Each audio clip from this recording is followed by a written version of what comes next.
Ça a bugué. Pourquoi? J'en sais rien. Dès que je suis arrivé sur... c'est marrant avec le truc électrique là. Ça m'a fait ça fait rien. On fera partie 1, partie 2, c'est pas grave. Voilà. Donc, là c'est un Ford, comme au camping-car. Dès que je me suis approché, il y a eu marqué en gros Ford. C'est bizarre ce qui s'est passé dans le téléphone. C'est pas grave. Donc voilà. On va le faire passer en plusieurs morceaux. C'est pas grave, c'est qui partie 1, partie 2. Voilà. Donc ça c'est 70 000 euros. Une petite camionnette comme ça, 70 000 euros électrique.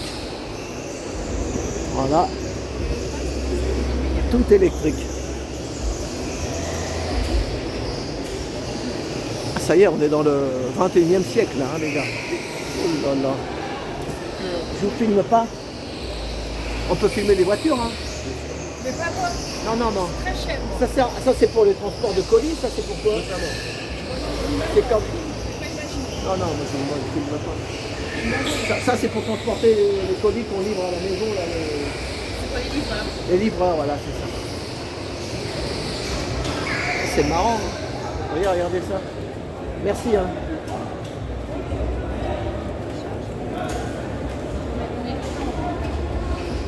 Eh ben, donc, regardez celui-là. C'est un... pour les VIP. VIP. Là, il y a pour le chantier.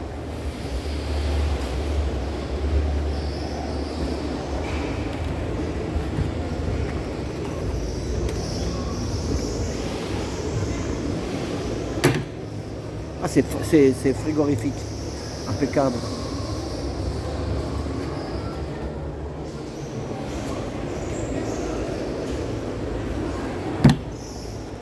Bonjour messieurs, il faut compter combien un truc comme ça Le coût, ouais. Environ 60 000 euros. 60 000. Et la VIP à peu près pareil? À peu près, ok. Et c'est fabriqué où ça? Ah, c'est français? Ah bah soyons gaulois. C'est Made in France. Et la marque, je vois pas où c'est marqué la marque. Muse. Comme la muse de Picasso. Hein? C'est ça? Et c'est dans quel coin ça que vous fabriquez ça? C'est en Normandie. Hein, Normandie, ouais. Et sur Lyon, c'est Et on peut faire à peu près de combien de kilomètres pour la journée? ça dépend du nombre de batteries que vous mettez, mais ça Ah peut oui. aller jusqu'à 300 kg. Ah ouais, plus il y a de batterie, mais après c'est plus lourd. Légère, C'est ça, très efficace, les véhicules sont très légers, c'est ça. qui consomment beaucoup moins. Pardon. Des véhicules très légers qui consomment beaucoup moins.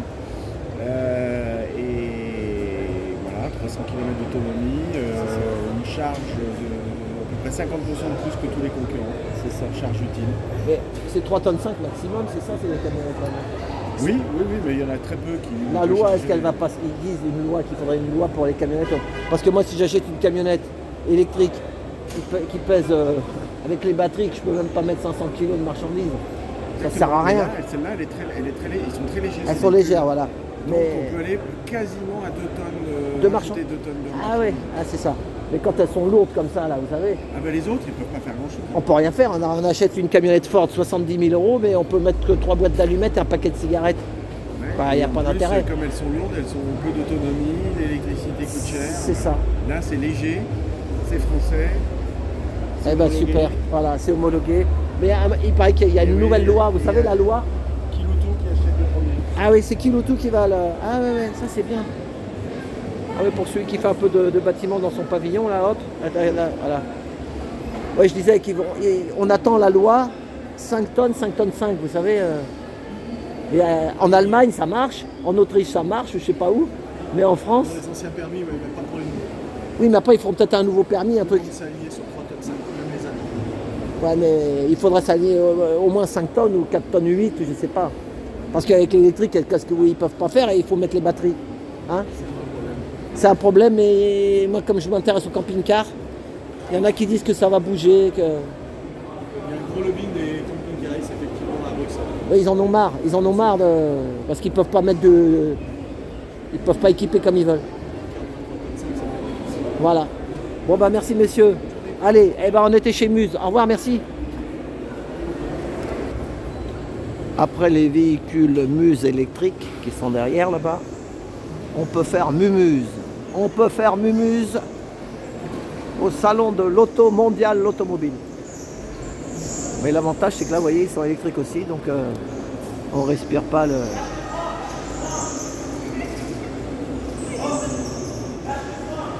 Ah ouais, ils n'arrivent pas à avancer parce qu'ils freinent en même temps qu'ils accélèrent. Faut pas mettre le pied sur le frein.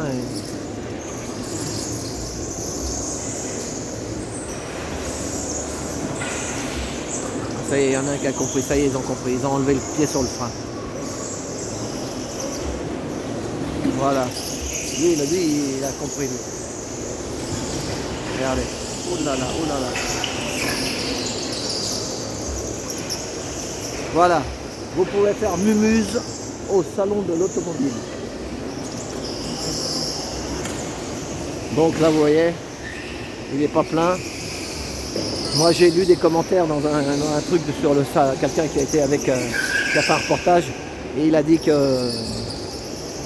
cette année, il n'y avait presque rien, qu'il n'y avait pas, que c'était triste, qu'il n'y avait pas de... C'est pas moi qui critique, hein, moi, je constate. Hein. On va aller voir les voitures, mais il y a beaucoup de marques qui ne sont pas venues, parce qu'ils disent que ça coûte trop cher. Moi, je sais pas, voilà. Et je le redis, si vous êtes... comment ça s'appelle Si vous venez directement comme dans le temps, prenez un ticket, c'est 30 €.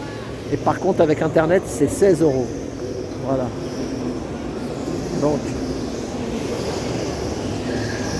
Ford, là c'est les Ford Mustang électriques. Voilà, ça fait la queue. Ah oui, ça fait la queue pour faire encore mumuse.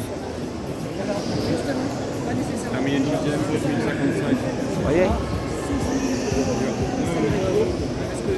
On sortira peu, on restera. La jeunesse, elle restera. Pardon, je vous double pas.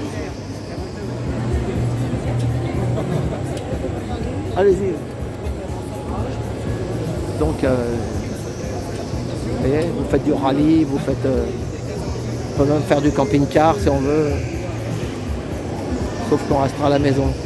Alors pour l'oxygène, je sais pas, les enfants, on leur dit toujours qu'il faut sortir dehors pour s'oxygéner. Sinon, c'est pas bon. Et ben là, voilà. C'est le nouveau monde. Le nouveau monde.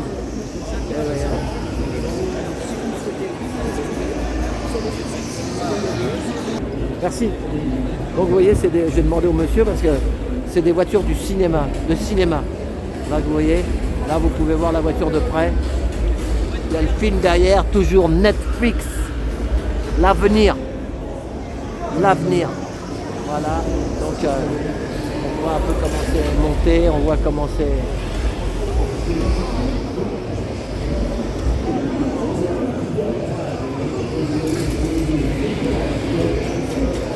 Voilà. Balle perdue 2. Je connais pas. Oh là là, là il y a un gros légume.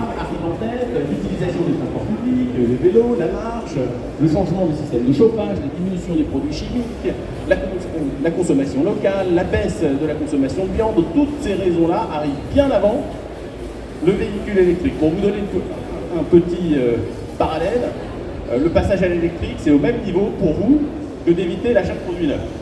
Donc très bas dans la chaîne. Donc en gros, ce lien n'est pas fait. Et du coup, alors je sais, on continue ? On va en parler dans quelques instants, oui, parce que je voudrais voir avec également nos professionnels du monde de l'auto, en l'occurrence pas que, M. Pinto, pardon. Quand on voit ce que les Français ne sont pas prêts aujourd'hui, semble-t-il, par rapport à cette étude, vous en pensez quoi sur le milieu professionnel ? Est-ce que effectivement la voiture électrique est-elle perçue comme étant l'avenir de l'industrie automobile ? Alors, une petite nuance par rapport à ce qui a été écrit là. Je sais qu'on est devant 2035, chiffre qui a été fixé par la directive européenne, mais vous savez, les directives européennes, c'est comme les polices d'assurance. Il faut tout lire, et en particulier les petites lignes. Et il y a une clause de revoyure qui est en négociation qui permettrait en 2026 d'ajuster éventuellement cet objectif de 100%.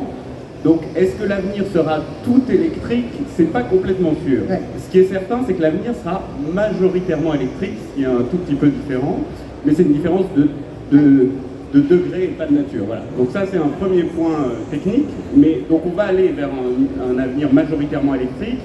Et le sujet, c'est de savoir si on est capable de faire, il faut s'engager dans cette voie, est-ce qu'on est capable d'en faire un succès? Et le vrai défi, c'est qu'aujourd'hui, on a dit on va remplacer des voitures thermiques par des voitures électriques et tout va bien se passer. Et en fait, ça marche pas du tout. Donc il faut accompagner cette transformation. Et c'est 3 défis. Il y a un défi économique, le prix qui n'est pas le même. Il y a un défi en termes d'infrastructure et un défi opérationnel, et ça notamment autour de la charge, et je pense qu'on en parlera un peu plus tard. Et puis il y a un défi très important qui est un défi industriel.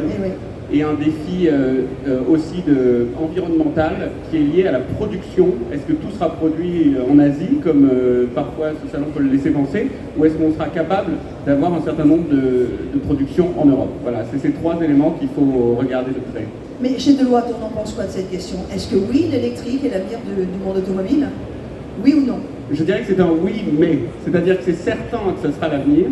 La question, c'est est-ce qu'on est capable d'en faire un succès? Est-ce qu'on est capable est-ce que ça va être une transition brutale et d'un point de vue économique et notamment au niveau social?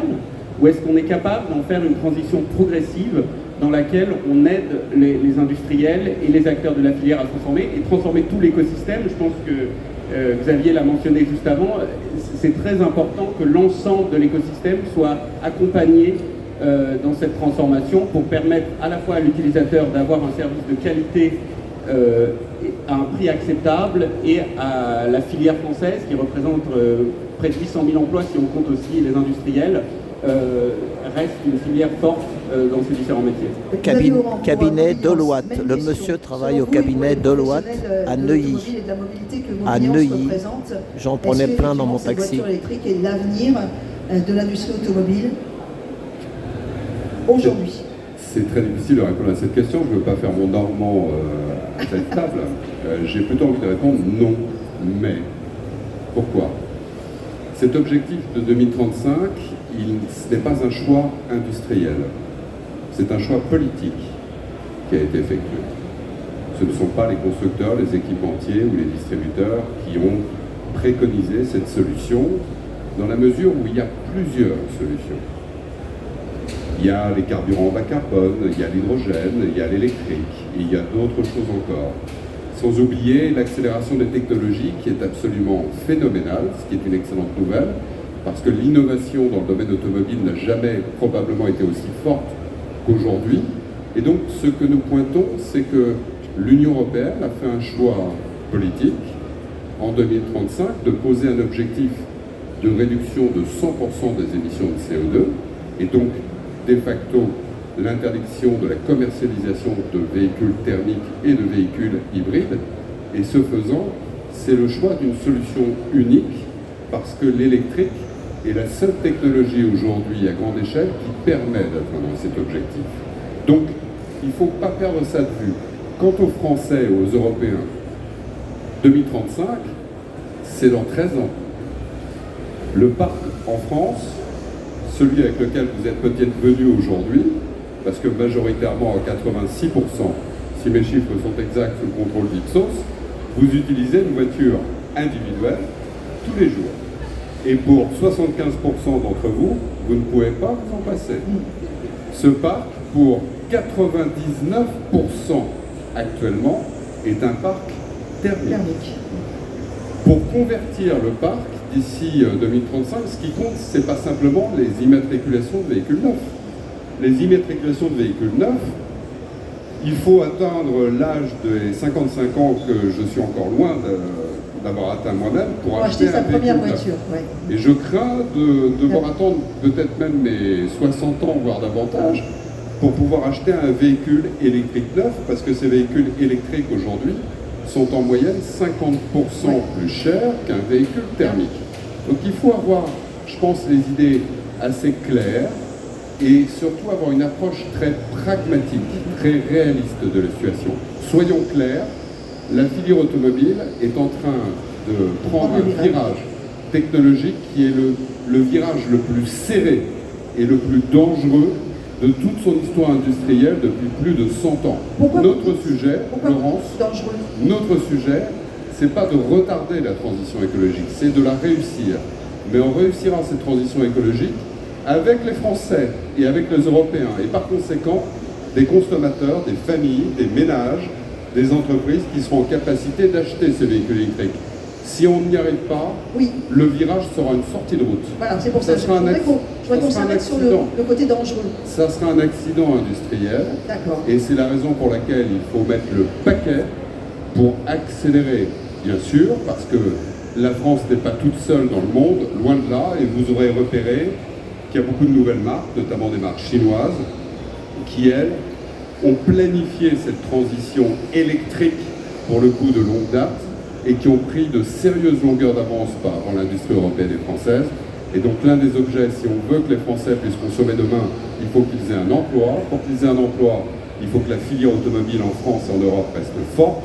Et par conséquent, il faut éviter dans toute la mesure du possible que nos amis chinois, qui sont aussi des partenaires économiques, ne prennent pas tout le marché et nous vendent finalement, on vendra l'avenir pourrait être électrique, mais s'il est électrique et chinois, ça va poser un très sérieux problème à l'Europe et à la France. Xavier Oran, on parle quand même de 300 à 500 000 pertes d'emplois dans l'industrie automobile avec ce virage. L'industrie automobile a déjà perdu 50 000 emplois au cours de ces 5 dernières années. Donc la pente, quand on parle de défi, c'est un défi qui est très sérieux, qui touche des usines, des ouvriers, des cadres, des employés, des ingénieurs aujourd'hui, avec des usines qui ont fermé. Donc l'objet, c'est de pouvoir réouvrir des usines et c'est pas d'ouvrir la porte à la Chine ou à d'autres concurrents. Grande ouverte.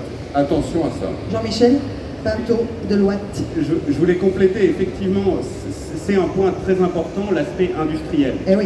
Aujourd'hui, il faut armer notre industrie pour être compétitif sur ce sujet de l'électrique. Et ça demande des investissements considérables. Aujourd'hui, il y a 2 projets d'usines de batterie très avancés, peut-être un 3e, c'est pas du tout suffisant pour permettre de produire les 2 millions de véhicules qu'on vise à 2030. Donc il y a une ampleur dans l'investissement industriel et dans l'effort qu'on doit mettre pour rendre compétitif notre industrie qui est considérable, qui demande un effort de la filière, mais qui demande surtout un soutien public au niveau de cette transformation, à la fois au niveau français et au niveau européen. On a vu les Chinois sont très en avance et investissent beaucoup. On a vu les Américains aussi, le plan Biden récemment, gros investissements et protectionnisme. Donc nous, on se retrouve un peu entre les deux et il va falloir agir là. Rapidement, Xavier. Rapidement, pour un chiffre qui n'est pas de l'Ipsos, mais il y en a beaucoup d'autres de l'Ipsos qui sont très intéressants. L'avenir sera-t-il électrique? J'y ai répondu déjà en partie. Il y a beaucoup de dimensions au sujet. Ce qu'il ne faut pas oublier, c'est qu'hélas, 80% des véhicules électriques qui sont actuellement sur le marché français sont produits à l'extérieur de France. Ils ont pris en plus l'Asie énormément d'avance. 80%. Donc il y a l'enjeu de réindustrialisation, de compétitivité, il est primordial. Oui. Primordial. Le président de la République a dit ici au Mondial que l'objectif était de produire 2 millions de véhicules électriques en France à l'horizon 2030. Il va falloir que toute la filière automobile se secoue pour être au rendez-vous. Et donc c'est la raison pour laquelle il faut effectivement la soutenir. 2030, la date fatidique. Du territoire. Ce sont des jeunes, parce que je vois beaucoup de jeunes Il y a beaucoup cette année au Mondial de l'automobile, beaucoup de jeunes qui font ont besoin mumuse. aussi qu'on leur Ils font parle de mumuse. filière automobile qui va de l'avant et c'est bien le cas. Alors, Xavier Oran et Jean-Michel Pinto, évidemment, cette industrie automobile et la filière automobile ne pourra vraiment bouger que si les Français aussi la portent et la supportent, non pas la supportent dans le sens négatif, mais la portent plus encore. Et là, on revient sur les chiffres de l'Ipsos où on se rend compte qu'il y a encore des freins. Donc, en fait, rien n'est gagné. Il y a ces 2 angles qui sont d'importance. Thierry. Oui, merci. Thierry Lalande. J'ai essayé de rentrer dans la perception des Français sur les avantages et les freins du passage à l'électrique ou l'hybride. Par contre, quand je parle d'électrique, ne m'envoyez pas si je cite pas tous les véhicules alternatifs. Vous avez compris que là j'étais coincé entre Jean-Michel et Xavier, donc une petite erreur sur la communauté européenne et une petite erreur sur les chiffres de l'automobile et je suis fait comme un rat, donc j'espère que vous non, viendrez toujours à avec mon aide. bienveillance. On va pas vous électrifier. Vous déjà, merci.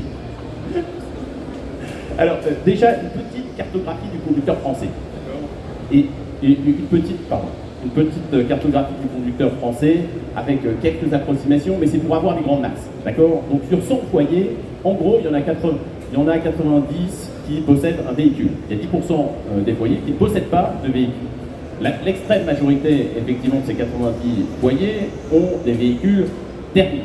D'accord. Et il n'y a que quelques pourcents, vous voyez 7%, qui possèdent des véhicules électriques, hybrides, etc., etc. Ce qui est intéressant, c'est que la majorité de ces foyers possèdent un ou deux véhicules dans cette affaire. Alors, regardons leurs habitudes de transport. C'est ça le plus intéressant pour le lien avec les véhicules électriques. Globalement, vous avez 57% des gens qui font moins de 20 km par jour en voiture. Il n'y a que 20% des gens qui font plus de 50 km par jour. 80% des gens font moins de 50 km par jour. Et quand on leur demande sur des trajets longs, finalement, là où les véhicules électriques hybrides posent le plus de problèmes, vous avez quand même 2 conducteurs sur 3 qui ne font pas plus de 3 voyages par an de plus de 400 km. Plus de la moitié en font d'ailleurs 2 et moins. Donc globalement, quand on regarde un peu, finalement, 3 foyers sur 4 sont assez éligibles à l'utilisation d'un véhicule électrique. Trajet court quotidien, moins de 50 km, que le véhicule électrique répond à leurs besoins, alors que, objectivement, rationnellement, c'est beaucoup plus. Et 7% seulement déclarent être sûrs que leur prochain achat sera électrique. D'ailleurs, parmi vous qui êtes avec nous sur la grande scène, est-ce qu'il y en a parmi vous qui va acquérir une voiture électrique prochainement? C'est-à-dire le prochain véhicule, est-ce que vous y pensez concrètement, oui ou non? Et si c'est le cas, levez la main. Une personne, 2, le petit bout de chou. Bah oui, vous êtes ensemble là-bas. Oui, on a. Vous aussi. En fait, ce qu'on se rend compte, Xavier et M. Pinto, c'est que même si 3, ça fait 4, ça fait pas beaucoup. Limite, on nous force la main, pour ne pas dire le volant. En fait, les Français ont un problème encore, et c'est peut-être aussi lié aux infrastructures, et pas simplement... Vous voulez que je rentre un petit peu dans les pistes d'explication, finalement, pour expliquer cet écart entre la perception de la réponse aux besoins et à l'envie des véhicules électriques et la réalité des choses, finalement, sur leur mode de transport. Alors donc, on voit 3 pistes d'explication, et on rentrera dans le détail avec Jean-Michel et Xavier. Les gens, ils ont peur, ils disent que l'électricité va doubler ou je sais pas quoi. Comment qu'on va aller acheter une voiture électrique? Un sec au véhicule électrique, c'est-à-dire qu'il a... C'est antinomique. Et puis s'y ajoute des freins de contexte, et en particulier d'infrastructure. Et on parle pas du gaz. Alors là, le truc qui m'assied, c'est qu'il y a plus d'un Français sur 2 qui considère le phénomène du véhicule électrique, le barouf qu'on met autour de ce véhicule électrique, comme un phénomène de mode. D'accord? Parce que finalement, ils se rappellent peut-être un peu le diesel, où on leur a dit c'est génial, et puis maintenant on leur dit c'est pas génial, et du coup vous avez ce phénomène qui moi m'a surpris, qui est que finalement ça va passer. Et vous le retrouvez sur toutes les couches de la population, c'est-à-dire que les CSP+, c'est-à-dire les cadres, les Bac plus 5 et autres, ça c'est le monsieur de chez Ipsos. Vous intervenez, c'est vraiment... S'il y en a qui... Est-ce que vous avez été interviewé par Ipsos? Alors bien entendu, les freins intrinsèques aux véhicules électriques, là ça ne va pas vous surprendre, même si on voit que c'est finalement pas en lien avec... Autonomie insuffisante, coût d'achat et l'autonomie insuffisante, le coût d'achat très élevé et d'usage élevé, l'impact faible sur la lutte contre la pollution et le réchauffement climatique. S'y ajoute, bien sûr, des freins de contexte, 71% ne croient pas que les infrastructures seront prêtes pour accueillir le tout électrique en 2035. Et d'ailleurs, la moitié déclare ne pas voir de bornes à moins de 5 km de chez eux. Ça dépend où on habite, après c'est... Ah bah oui, mais tous les Français n'habitent pas le centre de Paris. Mais non, mais c'est pour ça. Non, voilà. C'est évidemment pour ça. Voilà, en bref... Manque d'information pour les Français. Il y a exactement un grand écart entre perception et réalité qui révèle un manque d'information des Français. Bon, on peut dire quand même que la CGT a été un très bon promoteur du véhicule électrique ces derniers jours. Ah oui, pardon. Demandez à tous ceux qui ont fait la queue tous ceux qui font la queue aux stations service. Alors Xavier, moi je voudrais savoir maintenant ce que pense la filière auto. Comment elle bouge? Parce que vous avez dit, le virage va être dangereux, le virage est serré. Et comment tous les professionnels de l'automobile se mettent en route, avec, entre autres, puisque vous êtes bien avec Mobiliance, vous les connaissez bien, quelles sont les prises de position maintenant et qu'est-ce qui se passe? Je pense qu'il n'y a pas de choix. Et il faut bien que les Français soient conscients de ça. Les décisions politiques que j'évoquais tout à l'heure sont arrêtées. Et l'industrie automobile est une industrie du temps long. Faire un moteur, développer un produit, prend des années et demande des investissements considérables. Il y a Retrofit là, qui vient de se voir... Il y a le Retrofit, il y a plusieurs solutions alternatives qui vont être développées. Mais 2035, je disais, c'est dans 13 ans. 13 ans, c'est loin. Et c'est très proche pour l'industrie qui doit réaliser des investissements maintenant pour rester dans la course en termes de concurrence. Les investissements, c'est pas dans 3 ans ou dans 5 ans, c'est maintenant, ce sont des investissements massifs pour rester dans cette compétition mondiale. Si nos industriels ne le faisaient pas, nous serions totalement bouffés par la concurrence, en particulier asiatique, mais pas seulement asiatique. Il faut bien avoir en tête que d'un côté, en ce qui concerne les batteries, à peu près 80% de la chaîne de valeur est dominée par l'Asie, et en particulier par la Chine. Et du côté du software, c'est-à-dire les véhicules qui sont aujourd'hui de plus en plus connectés, la chaîne de valeur est dominée par les États-Unis à 80%. Donc l'Europe est sur une voie très étroite. Donc c'est une compétition dans laquelle les Français, nous sommes à Paris, doivent accélérer, prendre ce tournant vraiment d'épingle à cheveux. Créateur historique de l'automobile mondial. Je ne vous le fais pas dire, Laurence. Quand même. Donc il faut vraiment accélérer en ayant en tête que cette trajectoire, mode ou pas, ça devient une trajectoire industrielle lourde qui concerne toute la chaîne de valeur sur l'ensemble de la filière, jusqu'au réparateur compris. Vous aviez pour ça, le je l'entends. consommateur, Non, mais... réponds à ta question. Oui. Pour le consommateur, il ne va pas attendre 2035. Vous tous dans la salle, il y a des zones à faible émission qui se mettent en place. Les ZFE. Il n'y a pas beaucoup de gens qui sont au courant des ZFE. Peut-être que Ipsos, ça fera une étude là-dessus. Les zones à faible émission écarteront, interdiront de facto, pas en 2035, en 2024.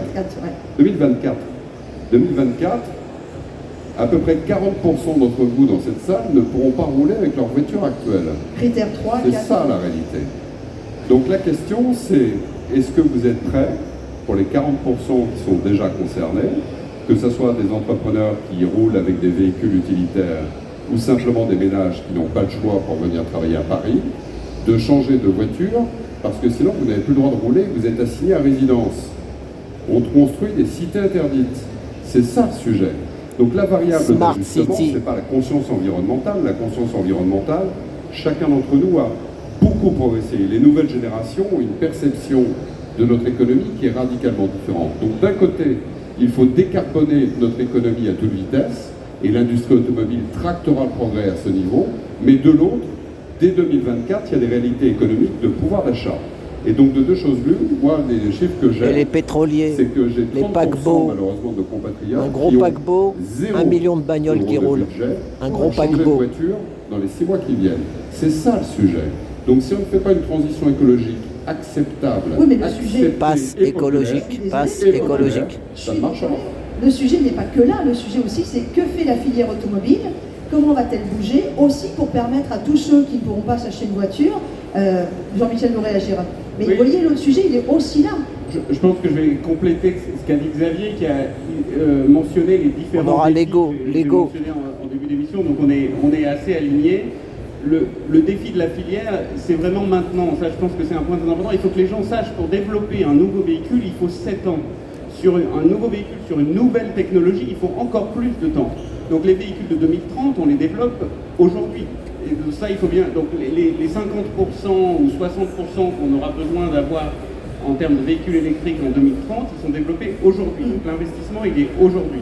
Ça, c'est le premier point. Et le deuxième point, donc ça, c'est le défi industriel qui doit être soutenu et qui demande un effort très important. Le deuxième point, c'est le défi économique. Je pense que c'est très important. Ces voitures, elles valent plus cher aujourd'hui. Et donc il faut trouver toute une série de solutions qui permettent de rendre ces voitures abordables pour les Français. Et donc ça nécessite d'avoir des véhicules plus petits, d'avoir des véhicules partagés, d'être capable de rallonger la vie de ces véhicules en se disant il y a peut-être des gens qui ne pourront pas acheter les véhicules neufs, mais qui pourront acheter des véhicules reconditionnés en bon état. Donc ça demande vraiment un énorme effort aussi à ce niveau-là pour proposer des véhicules qui soient abordables. Ça c'est un point important. Et un défi de communication. Oui, et un défi de communication, exactement. Xavier.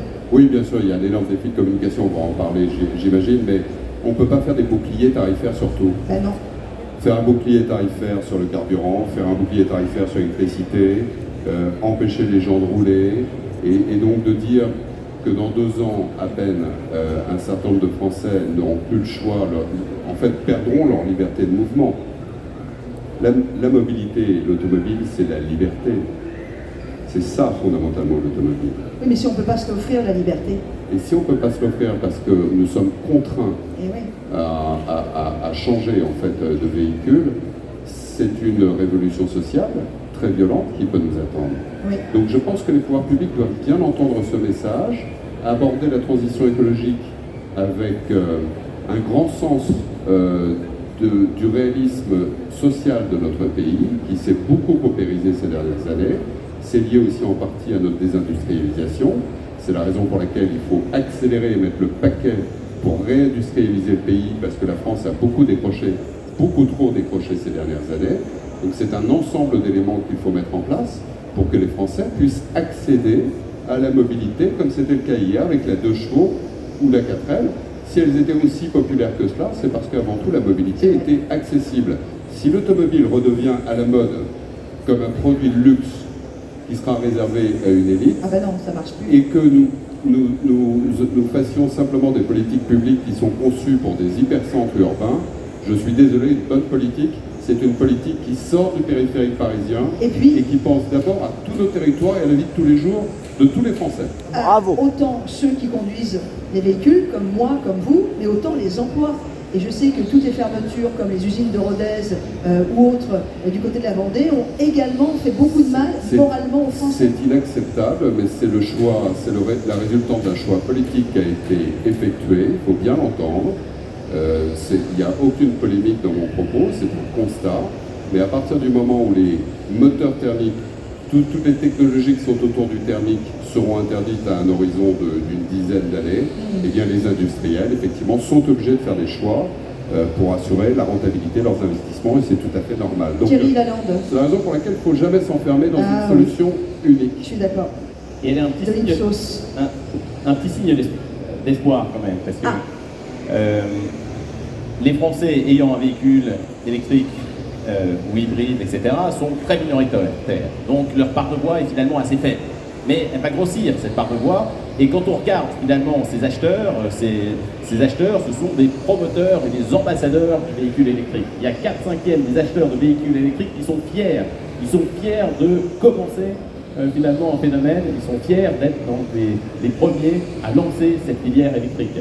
2 tiers des acheteurs pensent que le véhicule électrique leur apporte plus de sensations, d'accord, plus de plaisir qu'un véhicule thermique. Et ça monte à 80% chez les testeurs, c'est-à-dire que ceux qui n'en possèdent pas, mais qui ont déjà testé les véhicules électriques, ils sont extatiques sur l'expérience automobile. Alors forcément, du coup, ils n'ont pas eu l'expérience des recharges, ils sont un peu plus contents que les autres. Et vous voyez que chez les femmes, c'est encore plus élevé. Bref. Donc il y a quand même effectivement quelque chose qui peut s'ouvrir. Est-ce que l'avenir de la filière automobile passera aussi parce que, et j'en suis persuadé, si les Français la portent, évidemment. Juste avant de vous quitter, parce qu'il nous reste à peine 4 minutes, et excusez-moi, Jean-Michel Pinto du cabinet Deloitte, M. Xavier Laurent des Génie Mobiliance et M. Thierry Lalande de chez Ipsos. Est-ce qu'il y en a parmi vous? Je vais vous laisser la parole, 1, 2 ou 3 questions, puisqu'il nous reste à peine 4 minutes. Et je voudrais quand même vous donner la parole. Bérénice, pour madame, vous me donnez votre prénom avant de poser votre question. Moi, je voudrais savoir, ce que vous dites, on en est conscient, voilà, mais la matière, le produit rare, il n'y aura pas assez pour faire un parc automobile, ne serait-ce que national. C'est un sujet absolument essentiel en termes de souveraineté. Madame, vous avez parfaitement raison. Il y a un chiffre pour moi qui est très frappant, c'est le cuivre. On consommera au cours des 20 prochaines années plus de cuivre que depuis le début de l'humanité. Donc, vous voyez la hauteur des défis qu'il faut réussir à aligner en même temps. Ça veut dire en plus il va falloir développer le recyclage, il va falloir réinventer ce qu'on appelle l'économie circulaire, ça va créer aussi des nouveaux emplois, de nouvelles industries. C'est là où la filière automobile est en train littéralement de se réinventer, de s'élargir à des sujets, à des problématiques qui sont des problématiques d'avenir, mais il n'y a pas de magie. Construire une voiture consommera toujours évidemment des matériaux, et donc l'un des sujets, ça va être de faire ce qu'on appelle des boucles fermées en termes d'économie circulaire, de recyclage, et des groupes comme Renault en particulier, il n'est pas le seul, est en train d'investir de manière très importante pour répondre à ce besoin. Mais il est clair que les besoins en terres rares et en métaux sont exponentielles. Ce sont des multiplications Autre par question, 5 ou Xavier. par 10 d'ici 2030. Excuse-moi de te Et couper. encore plus après. Excuse-moi de te couper, mais il y a d'autres personnes qui veulent aussi. Attendez, il y a monsieur. Monsieur, enlevez votre masque, on va pas vous entendre. Ça va être compliqué. Oui, c'est Lorenzo, là. Lorenzo. Je voudrais savoir, parce que j'avais vu une étude il y a une quinzaine d'années qui disait que pour construire un moteur thermique, il fallait donc compter 10 personnes temps plein pour la fabrication totale d'un moteur. Et pour un moteur électrique, c'est une personne. Donc non seulement donc, un problème de main-d'œuvre, la main-d'œuvre c'est pas le problème, parce qu'il faut justement aller vers l'avant, c'est pas impossible.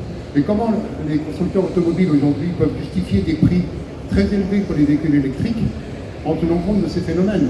Quand on voit la complexité des turbocompresseurs et de tout, enfin, moi j'ai décrit pas mal d'usines automobiles, lorsqu'on voit la complexité pour aujourd'hui pour fabriquer un moteur thermique, comment on peut justifier le fait de maintenir des prix très élevés pour des moteurs? Jean-Michel Pato va vous répondre du cabinet de Deloitte. Alors, merci beaucoup. Le moteur lui-même coûte beaucoup moins cher. Ça, il n'y a pas de doute. Mais par contre, il y a une batterie et il y a un véhicule beaucoup plus lourd qui pèse 300 kg de plus qu'un véhicule. Si vous prenez un segment C, vous passez d'une tonne 3 à une tonne 6. Voilà. Donc il y a 300 kg de plus et il y a une batterie qui coûte très cher et c'est là qu'est le principal coût. Je voulais juste rebondir sur le point des matériaux qui a été mentionné très rapidement, qui a été mentionné avant. Vous avez tout à fait raison, il va y avoir une faible disponibilité de matériaux, donc il faut des filières de recyclage, mais il y a aussi un élément important, c'est que ces matériaux ont une empreinte carbone élevée. Et donc il faut favoriser la production en France, pas seulement pour des raisons d'emploi, mais aussi pour des raisons d'empreinte carbone, c'est que les véhicules produits en France seront 2 fois moins impactants que les véhicules chinois en termes d'empreinte carbone. 2 fois moins, il faut bien avoir ça en tête. Donc c'est important d'un point de vue économique et d'un point de vue écologique de favoriser cette filière. Dernière question, puisque malheureusement nous sommes pris par la montre. Monsieur, votre prénom? Bonjour, Alain. Alain. Caméraman. Non, caméraman, oui, je suis une petite chaîne YouTube, je suis chauffeur de taxi depuis 44 ans. J'ai acheté la première, chez G7, la première hybride de chez Toyota. À l'époque, ouais. Voilà. Moi, j'aime le salon, les taxis, on est des pros. Hein. Donc voilà. Donc, trotti taxi. Moi, je dis, dans Paris, ça sera trottinette et taxi. Donc, ce que je veux dire, c'est, nous, avant d'acheter une électrique, on a peur parce qu'on nous dit qu'il y a 32 centrales nucléaires qui sont en carafe, que cet hiver, on ne pourra pas chauffer parce qu'il y a des problèmes d'électricité. Donc, comment on va faire pour rouler tout ça à l'électrique? Voilà ma question. Merci. C'est la question que tout le monde se pose. Voilà. Bah oui, bah justement. Quand on parle de souveraineté, c'est un ensemble d'éléments. Ce sont des maillons de la chaîne et donc il faut aligner tous ces éléments. Et surtout que l'électricité de type nucléaire, c'est un élément clé, évidemment, quand on parle d'empreinte carbone. La France, a priori, a un avantage évident par rapport à beaucoup de ses concurrents. Donc il est effectivement très regrettable de voir que notre parc nucléaire est dans l'état que vous indiquez. Ça fait pleinement partie du sujet parce qu'au-delà de l'empreinte carbone, c'est aussi un élément de compétitivité. Et donc si on n'est pas capable d'aligner tous les éléments de cette équation, ça ne marchera pas. Moi, j'essaye d'être du côté des optimistes, mais des réalistes, comme je disais tout à l'heure. On est le pays de l'automobile, on est le pays inventeur des salons, on a un sacré challenge à relever ensemble. Il va falloir se bouger très fort.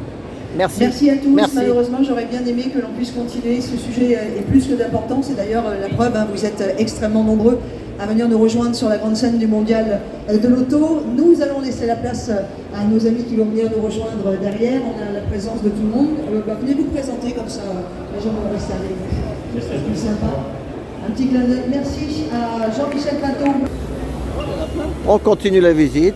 J'espère que l'interview, ça vous a plu. Les gens ont discuté. Après, c'est à nous de nous faire notre conclusion. Hein. Mais bon, Trotti Taxi, il est là pour se poser des questions. Voilà, là il y a de la casquette, hein, c'est cher. Hein. 49 € la casquette, ça rigole pas. 55 la Ferrari.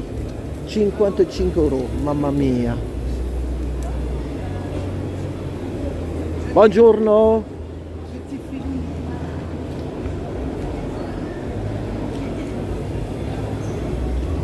Ah oui, c'est des casquettes de collection. Hein. Monaco, Grand Prix. Oh là là. Bonjour monsieur, combien elle est la casquette de Monaco? 29, ah ça va, 29, c'est moins cher que 55. Merci monsieur. Donc on continue. On continue à faire mumuse aussi en même temps. D'un côté, il y a le sérieux, de l'autre côté... Ah ça... J'ai vu, c'est ça. Voilà, allez. Donc c'est bon. On va aller dans l'autre maintenant.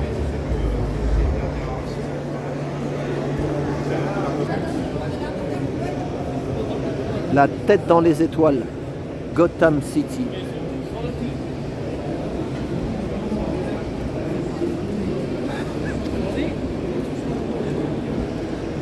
Et à la reprogrammation des moteurs. Pour ceux qui ne savaient pas ce que c'était qu'une reprogrammation des moteurs, si vous avez une voiture qui fait 125 chevaux, avec la cartographie, il vous reprogramme et en fait votre voiture elle va faire 160, 170 selon la marque et le moteur.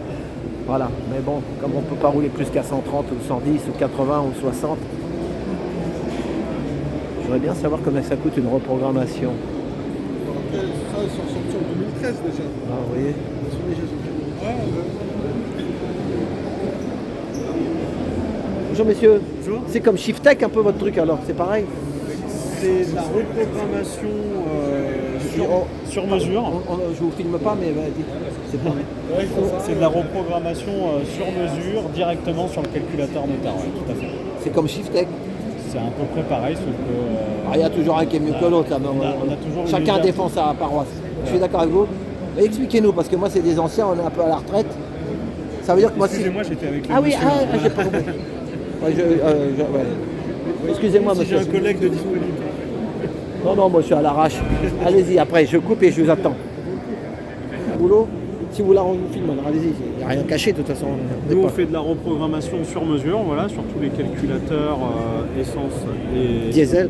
Voilà. On fait le passage, comme vous pouvez le voir, à l'éthanol également. Et on fait tout ce qui est préparation, stage 2, 3, 4, sur beaucoup de modèles allemands et français. Parce que moi j'ai une question. Pourquoi les jeunes ils reprogramment, mais comme on ne peut pas rouler à plus de 130, c'est quoi l'avantage? Ils veulent que leur bagnole elle bombarde. Ouais, c'est ça, ils veulent un peu d'adrénaline. Mais moi voilà, j'ai acheté un Doblo. Il fait 125 chevaux, je sais pas quoi, mais je sais qu'il y a un truc à 145. Ouais, c'est un diesel, c'est ça? Ouais, c'est un diesel. Oui, ça aussi on peut. Un stage 1, ouais. C'est ça, c'est un stage 1. Voilà. Stage 1 diesel, voilà. Ça veut dire que ma voiture, je l'ai achetée, elle fait 125, mais moi je veux pas monter, faire un dragster, vous comprenez? Non, puis nous on est retraités. Voilà. Sur un Fiat Doblo. Mais on peut le monter à 140, ça peut se faire. Voilà. Et il faut compter combien que les gens, parce que moi le prix pour faire un stage 1. On est aux alentours de 400-450 €. Voilà. Et elle va consommer plus la voiture après? Alors, elle consommera moins, toujours. Sur un moins. diesel, vous augmentez le couple, donc il y a besoin après de moins d'essence pour avancer. Ah oui, moins de gasoil, ça consommera moins. Toujours. Sur un diesel, toujours. Par contre, sur l'essence, c'est le contraire. Sur les essences, il y a quelques voitures qui consomment un tout petit peu moins, mais la plupart, non, c'est pas, le gain n'est pas aussi... voilà, mais pour un diesel, c'est intéressant. Voilà, pour un diesel, toujours. Voilà, et donc la carte, votre carte, c'est laquelle? Votre carte à moi, je suis le centre de Paris 91, et là, vous avez mon êtes où collègue dans le dans 95. 95. Et moi, c'est 91, c'est quelle ville? Et là, vous avez un collègue qui est... à Brière-les-Cellés. Voilà, c'est ça, on est à côté des temples. Voilà, et ben super. Donc, voilà, donc pour 500 balles, c'est ça. Bon, et elle est 2019, donc c'est récent. Pas de souci. Mais ça risque pas de casser le moteur parce que nous. Non, c'est des marges vraiment très faibles. On augmente de 15-20% la puissance, c'est pas. C'est ça. Et sur l'autre, et qu'est-ce qu'on va sentir? Elle tirera plus, elle avancera plus vite. La réactivité, le couple. Ça veut dire quoi? Beaucoup plus puissante. Sur une même plage, sur un même régime, elle ira plus vite par exemple, si en deuxième vous allez jusqu'à 60 ou 70 km/h, vous verrez que la voiture va prendre beaucoup plus de couple, beaucoup plus de vitesse pour atteindre la même... Et j'ai une autre question, et la boîte de vitesse, est-ce que c'est la même 125 ou 140? Tout est pareil, aujourd'hui ah oui, ça va être plus. c'est pas, voilà, c'est ça. Depuis les années 2000, c'est ça. Vous preniez un Peugeot, un 90 chevaux, un 110 chevaux, il y a juste le turbo qui changeait. Mais voilà, c'est ça. Ça veut dire que si j'achetais directement chez Fiat la 140, j'aurais la même boîte. Ils s'embêtent plus, ils font des cartos comme beaucoup aussi. Ah voilà, c'est ça. Et tu payes, et au lieu de payer 400, tu vas payer beaucoup plus cher là. C'est ça. Hein? Tu vas payer peut-être 1000 ou 1000. Le fabricant, il va prendre 3, 4, 5 000 € de plus sur la voiture. Ah ouais. Eh ben là, vous m'avez appris quelque chose. Ben, merci monsieur. À bientôt. Au revoir. Merci. Merci. Au revoir. Merci. Voilà. Ben là, il m'a appris quelque chose, mais bon. Voilà. Vous voyez. Donc, allez, on continue. Donc on est dehors. Foire d'automne. Regardez, c'est pour rigoler 5 minutes. Excusez-moi madame, moi j'ai vu la commissaire, elle m'a fait le petit papier à 16 €. Oui. C'était pas facile. Sauf que maintenant elle m'a pas dit, mais ils veulent pas que je passe. Oui, il faut un tampon. Mais le tampon, je vais le chercher où? À l'entrée du 3 ou du 4. Mais elle me l'a pas dit. Bah, Elle a oublié. Oui, désolé. Il faut descendre deux tapis roulants, à droite ou à gauche. Bon bah merci madame, merci. Hein. Il faut que j'aille me faire tamponner, repartir d'où je viens. N'importe quoi. Quand je disais que le chiffre 3 est important, la trilogie, regardez ça. 3 grues. Et puis après, là-haut, ça c'est... à l'avenant, mais c'est rigolo. 3 grues. Voilà, allez hop. Donc, ils m'ont mis un joli tampon. Enfin, je vous explique tout. Il y avait des messieurs qui vendaient des papiers, des tickets, là, 20 €. Ils me disaient que c'était 30 € à l'intérieur. Sauf que après, j'ai dit, allez, je vais rentrer là-bas, voir qu'est-ce qui s'est passé. Et j'ai payé 16, heureusement, ils m'ont fait. Mais normalement, il faut le mieux, si vous revenez dans d'autres années, il faut s'inscrire sur Internet. Et là, c'est 16 € et c'est pas 30 € à la caisse. Voilà, j'ai eu de la chance. À 30 €, je sais pas si je rentrais. Voilà, allez, on y va. Donc, la Ferrari. La Ferrari, Roma. 0 km non immatriculati. Ah, c'est un concours. Gagner cette voiture avec 5 €. Une chance de gagner. Donc, vous cliquez là, clic, clac, et après c'est parti. Puis là, il y a des pots d'échappement, hein. Elle n'est pas électrique, on dirait. Hein. Ouh là là, regardez ça. Voilà. Allez, on est parti dans le... Pardon. On est parti dans le... Toujours Ford. Ford, ils sont là, partout. Bonjour, vous vendez des mugs? Oui. C'est combien le mug? 10 €. 2 €? Oui. Ça va, c'est pas trop cher. Et les t-shirts? 35. Oh là, c'est cher ça. Tout est made in France.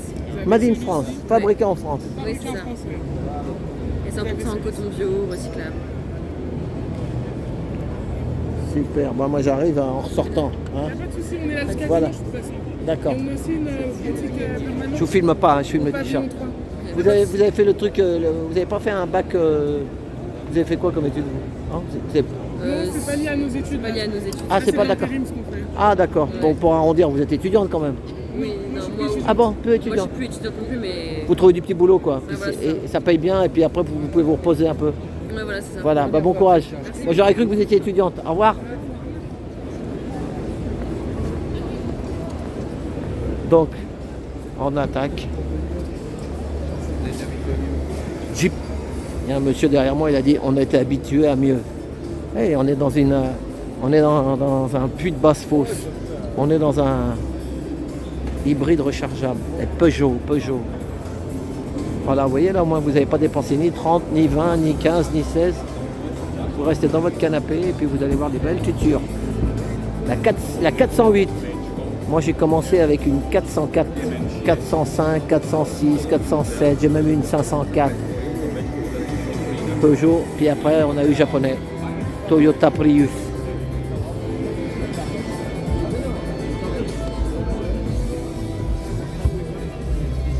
Elle est électrique celle-là, non? Non, c'est hybride. Hybride, ah ouais. Merci. Hybride.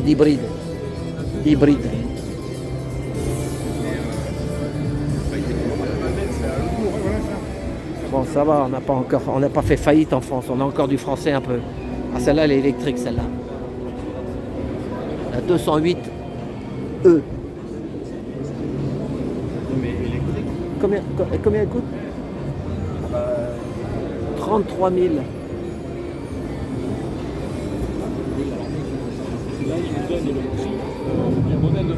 Voilà, c'est ça. Plus et après les options, 2700. Donc on est à 33. J'ai fait un chantier avec ma collègue et moi j'avais...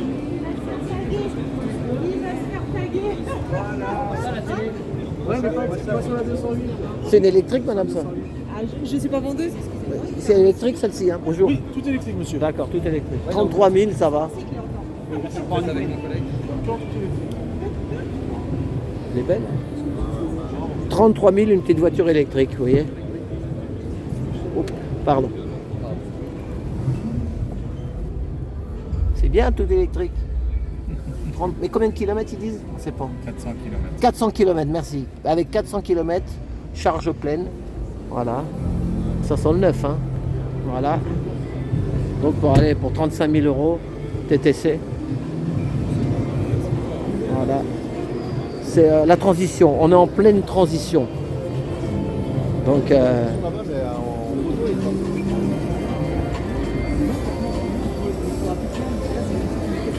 Oh là là.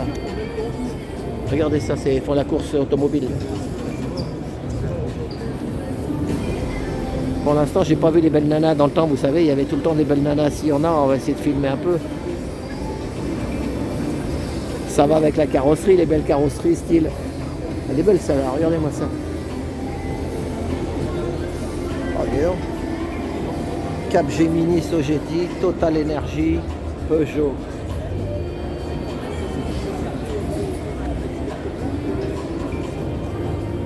Bonjour. C'est une voiture pourquoi ça?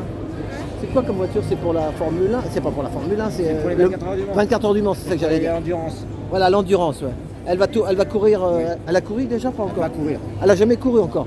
Elle est vraiment Ouais, toute nouvelle. neuve dans le papier, comme il dit la boiserie. Exactement. Donc, neuve dans le papier et elle va courir au prochain 24 heures du Mans. Voilà. Elle est belle, hein. À l'époque, il y avait Jean Todt qui a gagné plusieurs fois. Vous connaissez Jean Todt? Ouais, mais là, celle-là, c'est nouveau. Moi, c'est le nouveau design, c'est tout ça. Et elle est électrique ou Je atmosphérique? suis pas Peugeot. C'est Ah cette oui. personne-là qui- Elle est électrique ou atmosphérique? Vous savez pas? Elle est, Hybride. Hybride, voilà. Ok. Et vous venez d'où, monsieur? Vous venez de quelle région? À Paris, moi. Ah, cool. Est-ce que vous voudriez tester une des voitures, par exemple, là? Aller faire un tour avec? Ouais. Oh non, non, j'ai pas le temps. Vous avez le permis? J'ai le permis, oui. Ok. Ben, c'est Depuis quoi votre 44 email? ans. C'est quoi votre email? Vous pouvez la tester, celle-là. Laquelle? C'est celle qui est derrière là-bas? Non, non, ça m'intéresse pas, j'ai pas Celle tellement qui de est temps. derrière? Non, c'est gentil. C'est la 508 PSE. Ça veut dire quoi? Peugeot Sport Engineered. Elle est quoi? Elle est comment? Électrique comme ou... Non, pas électrique, elle est essence, vous savez pas. Oui, je sais ce que c'est. Regarde, on va faire une petite Après, recherche. il faut aller au parking. Non, je vous filme pas, vous. Regardez, on filme devant, vous inquiétez pas, je vois que vous êtes très réticents. Non, non, c'est pas ça, c'est genre... Dans le temps, il y avait des mannequins près des voitures, mais là, ils en mettent plus.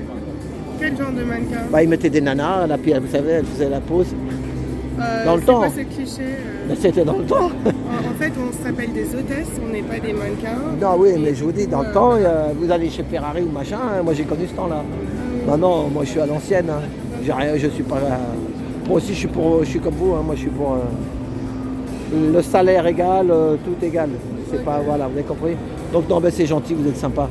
Bon, ben merci. Allez, et ben bon courage, mademoiselle. Au revoir.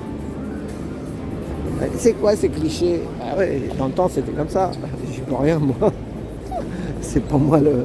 On les a vus là, les gars sur le chapiteau tout à l'heure là. Ah là c'est. Alors là c'est quoi? Ah c'est l'intense, intense. Donc ça c'est encore pareil. Oh là là. Là il y a de la belle bagnole encore. Oh là là, oh là là là là là. Oh là là. Formule 1. L'inaccessible rêve. Photo, photo, photo.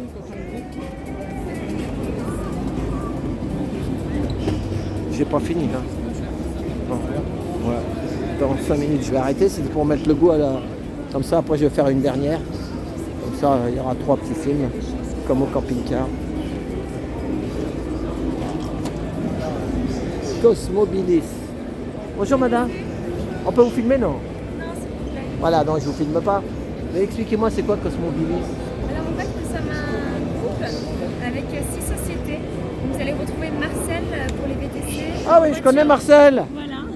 Marcel, c'est comme Uber, c'est comme Bolt. Exactement. C'est super, hein. C'est différent parce que c'est français et ça c'est important. Ça c'est français. Bah moi je travaille chez Uber, je suis chauffeur de bus le jour et VTC la nuit. Oh là là, mais vous êtes courageux. Bah madame, c'est pour s'en sortir, on leur donne 30%, alors comment qu'on fait? Ouais, c'est énorme. Hein, comme j'ai acheté une bagnole à 70 000 €, une Tesla électrique, Ouais. faut rembourser les crédits. Hein. Plus j'ai une femme, j'ai des gosses. Hein. J'imagine. C'est comme ça, c'est le nouveau monde. Hein. Ouais, est-ce que c'est le nouveau monde ou... Ah bah madame, moi je sais pas. Donc Marcel, il y avait Marcel et Edith. Vous connaissez Edith? Et puis, on a aussi en voiture Simone. Ah, en voiture Simone, c'est Voilà, connu c'est aussi pour ça. le permis. Voilà, ça c'est pour passer le permis pour les jeunes. Pour mon fils qui a 18 ans, il a fait ça. Et puis après, vous avez des services de location de voiture. Bah, vous qui êtes VTC par exemple, Voilà. si par exemple vous partez en vacances 3 semaines et vous souhaitez louer votre voiture, bah, nous chez Yuka, on va s'occuper de tout. Ah oui, je peux louer Et ma voiture ça aux vous gens. permet d'avoir des revenus supplémentaires, de ne pas laisser votre voiture au garage. D'accord, mais ou, moi ma voiture elle a 35 ans, est-ce qu'on peut la louer? Alors non, justement, il y a des petites conditions. Il faut qu'elle soit- ait moins de 5 ans. Voilà, Et moins de 5 ans. 50 000 km. Ah, ça c'est comme à la G7 chez les taxis. Pour que tu achètes des véhicules neufs, une fois que tu as travaillé, que le crédit, tu as travaillé 5 ans pour rembourser le crédit, la tête qu'elle fait, bah, comme ça elle sait de quoi elle parle. Donc, je vous explique. Vous êtes VTC, vous achetez une bagnole, vous roulez, vous remboursez le crédit, 1000 € par mois, hein, pendant 3 ou 4 ans. Une fois que tu as remboursé, tu dis ça y est, je vais respirer. On te dit non, c'est trop tard. Ta voiture maintenant elle est trop vieille, achète une neuve. Mais quand tu vas voir un marchand, tu lui dis elle est nickel dans le papier, il va te dire non, reprends un crédit. Ça s'appelle l'usure. Société de consommation. Vous Et faites quoi vous maintenant, comme il y a étude quand même une du commerce? Marketing. Marketing, ah bah voilà. Vous avez quand même maintenant des nouvelles économies, des économies de partage. On essaie d'avoir C'est des ça. choses. Donc c'est Cosmobilis. Voilà. C'est Cosmobilis, voilà, qui a un gros groupe voilà, avec toutes ces sociétés. Bah bravo. Mais vous êtes là en freelance quoi, juste pour le salon. Voilà, c'est ça. tout à Gardez fait. votre sourire. Merci. Et je vous conseille une chose. Vous pas acheter de voiture? Qu'est-ce que je pourrais lui conseiller à la dame, la jeune fille? On la filme pas, hein. On voit ses mains. Elle est charmante. Dommage, vous la verrez pas. Donc, ce que je peux vous conseiller, essayez d'avoir un petit jardin à vous, un petit bout de terrain pour faire vos légumes, tout ça. Parce que Ah bientôt, oui. vous savez ce qu'on va bouffer? Non, mais je suis d'accord avec Ils vous. veulent qu'on bouffe, on va bouffer des insectes, on va bouffer du soleil vert, quoi. Il faut essayer de garder une certaine. Vous connaissez le soleil vert? Non, qu'est-ce que c'est? Faites une recherche, je ne peux pas vous dire ça sur le salon, bah, vous allez avoir d'accord. mal au cœur. Mais Soleil Vert, c'est un film de 1973 qui est passé sur Arte il n'y a même pas une semaine. Eh ben, Et j'irai qui le est regarder. le Soleil Vert. Voilà, faites attention parce qu'il y a des gens en Faut fait. rester éveillé, Ça, vous savez ce que, conscient. voilà, ça, ce que ça veut dire? Ça s'appelle le grandiose. Vous connaissez le grandiose, non? Non. Ils vous apprennent pas tout à l'école. Ah. Plus on en a, plus on en veut, les gros patrons, vous savez. Et moi, je suis pas pour ça. Moi, je suis pour un bonhomme, un taxi. Un bonhomme, un taxi. Pourquoi? Que le mec, avant, il était taxi, il travaillait peinard. Maintenant, le problème, il y a des jeunes filles comme vous qui prennent je n'ai pas de nom de société, pas chez Marcel peut-être, qui se font violer dans des VTC. Vous êtes Ah au oui, courant? c'est sûr, oui, Ils vous j'ai disent, tiens, il y a des bouteilles d'eau gratuites. Ils vous donnent une bouteille d'eau, dedans, il y a du GHB. Ah ouais, c'est affreux. Non, mais j'ai entendu parler de ça. c'est vrai Alors que moi, non, je vous dirais que je ne suis pas VTC. Moi, en tout cas, quand je me sens pas en confiance, je vais envoyer mon trajet ou dire que je suis dans l'hiver, je suis arrivée. Ouais, c'est ça. C'est des choses malheureusement qu'on va faire. Moi, je suis taxi, 44 ans. J'ai milité contre. Ça fait 10 ans que j'ai pas pris de vacances depuis qu'il est ubérisé. Mais c'est marrant ce que vous disiez que voilà. En fait, moi, je pense que la richesse, ce n'est pas d'avoir tout ce qu'on. C'est ça. C'est de ne plus avoir envie d'avoir autre chose. C'est ça, et d'être autonome. D'être satisfait. D'être autonome. Et l'autonomie, ouais, c'est la vraie liberté. C'est ça, bravo. Faites attention. C'est comme un avocat. Si tu vends ton âme au diable, vous voyez, si vous dites je veux faire avocat, mais que d'un seul coup on te dit bah il faut faire du pourri, du sale, comme ils disent les jeunes en banlieue. Ben après votre cerveau il est mal et après vous allez faire des enfants, que vos enfants ils seront mal aussi. Vous allez leur repasser ça. Et ça c'est triste. Le monde il n'est pas comme ça. Donc il y a deux solutions. Il y a ce monde-là qui est bien et le monde mondial quoi. Et je crois pas que c'est le bon, mais bon. Mais merci. Faut garder espoir. Discussion. Oui, toujours. Voilà. Et si vous voulez, vous pourrez avoir ma chaîne sur YouTube. Trotti comme la trottinette. Ouais. Trotti. TRO2TI. Bravo. Taxi. Ok, bah j'ai Vous avez quel âge? 22 ans? 20 ans? J'ai 23. Ah voilà, j'étais pas loin, 22. Voilà. Donc, Trotti Taxi, vous regarderez, d'accord? Je vais regarder. Et la ligne verte, le soleil vert. Ah non, Soleil Vert, c'est un film. Oui, la de ligne mille- verte, c'est un autre film. Non, le Soleil Vert. Le soleil vert. Mais c'est un film un peu triste. Hein. Et c'est un mec qui l'a fait ça en 1973. Et on est dedans. Et les jeunes dans la rue, ils y sont pas. Vous savez pourquoi? Parce qu'ils ont la tête dans les écrans. J'ai un mot, moi. C'est triste. De quel âge vos enfants? Oh, il y en a un, il a 18 ans. Voilà. J'ai 44 ans de taxi. J'ai commencé à 18 ans, 62 ans. Je suis à la retraite, mais je milite gentiment. Maintenant, quand on commande un G7 finalement, est-ce que c'est comme les applications Oui, il y a une application G7, mais maintenant on peut appeler Uber on peut avoir un taxi avec Uber, il paraît. Ah oui, c'est vrai. C'est ça, Uber taxi, mais bon, moi je suis... Ils vous prennent aussi des parts? Ah bah oui, ils prennent, je sais pas. Moi j'y suis plus, ça y est, ça y est, j'ai la retraite. Voilà, allez, bonne chance, mais vous allez réussir dans votre vie. Et c'est vos parents qui vous ont dit qu'il fallait être l'autonomie, c'est l'avenir, parce que sinon... Non, c'est parce que je pense que je connais ça, je pense qu'aujourd'hui notre génération, on essaie de se poser un peu ces questions d'écologie, même si on n'est pas tout blanc, oui on voyage, on prend l'avion, voilà, mais on a aussi des comportements qui sont insensés, parce que si tout le monde se comportait comme ça, ce serait pas possible. Attendez, en tout cas, on a un peu une éveil écologique, on se pose des questions. Je vais te couper une seconde pour lui dire quelque chose, parce que sinon après ils vont me couper ma chaîne. Attendez, je coupe une seconde. Voilà, ça y est. Eh ben, elle était sympa la demoiselle, une vraie. Donc, mais les pauvres, elle m'a raconté un ou deux trucs là. En off, mais bon, c'est triste. Une jeune fille comme ça, 23 ans, qui a toute la vie devant elle. Voilà, donc on a compris. Voilà. La pauvre, elle fait comme vous savez, comme des trucs de... C'est des salons, des machins. Ben, elle dit, on était toute une équipe. On n'était que deux à pas vouloir, vous avez compris, pas faire ce qu'on pense, nous, GJ et compagnie. Elle dit, j'étais obligé de le faire. J'en ai fait 2. Ouais.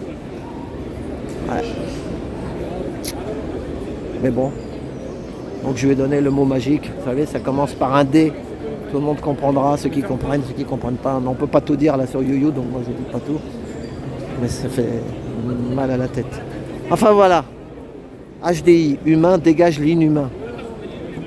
HDI, humain dégage l'inhumain. Voilà. Donc, on continue, mais bon. Beltoise, Jean-Pierre Beltoise. C'est un circuit de voiture. C'est le fils. Il y avait Jean-Pierre Beltoise, maintenant il y a le fils qui a un circuit de voiture. Beltoise. Ouais, bah oui.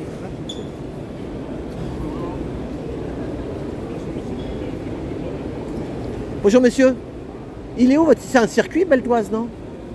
Vous avez un circuit Beltoise, non? C'est quoi exactement? C'est celle-là, pas celle-là. Ah, c'est la voiture. Ouais, ça c'est la voiture, elle s'appelle la Beltoise. Ah d'accord, mais ils n'ont pas un circuit, Jean-Pierre Beltoise, il n'y a pas un circuit? Je ne sais pas. Ça m'étonnerait pas, mais... Et ça c'est électrique, c'est quoi? Je sais pas où ils sont. Ah d'accord, c'était des petits... C'est pas nous. En fait là il y a 6 marques. Ah, il y a 6 marques, c'est des petits quoi. Vous vous lancez dans la voiture française. De petites entreprises, c'est bien, ben bravo, c'est français au moins. C'est ça. Français, merci messieurs. Donc ça c'est voilà, c'est la voiture. Ils l'ont appelée la Beltoise.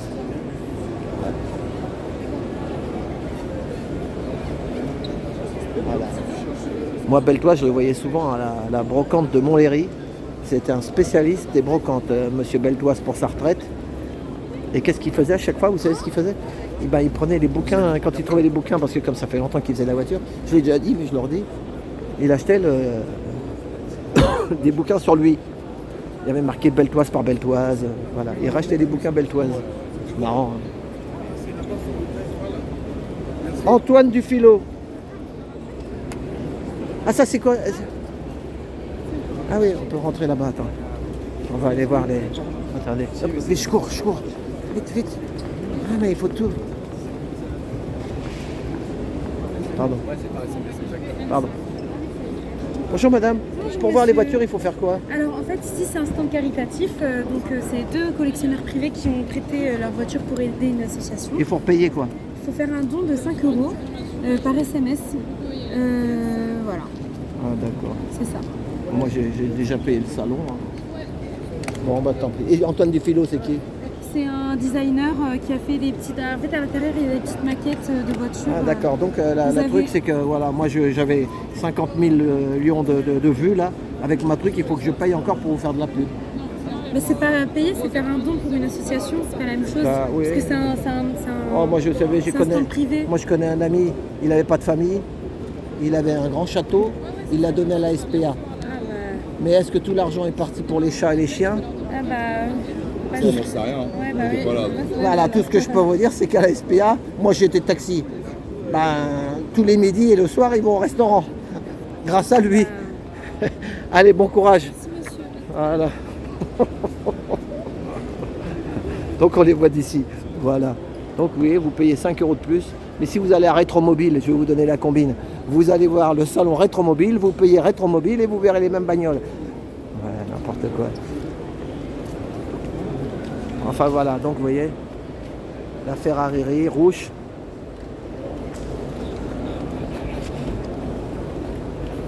Donnez votre héritage à la SPA. Ou ailleurs, hein. Je dis SPA, mais...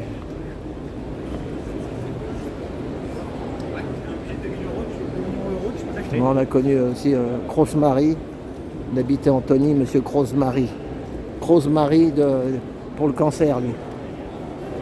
Donc voilà. Donc là, vous voyez, on peut quand même voir de là, mais on ne peut pas voir près. Ben, Cross-Marie, je peux vous dire qu'il s'est fait des glaouis en or. C'est pas tout ça. On ne nous dit pas tout. Voilà, il n'y a pas grand chose. Hein. Après, il y en a un autre, on va finir. Donc là, allez, je vais arrêter. Donc il y a l'autre, après il y a un autre salon de l'autre côté. Voilà. Allez, on va finir là-dessus. Moi j'ai fait un effort.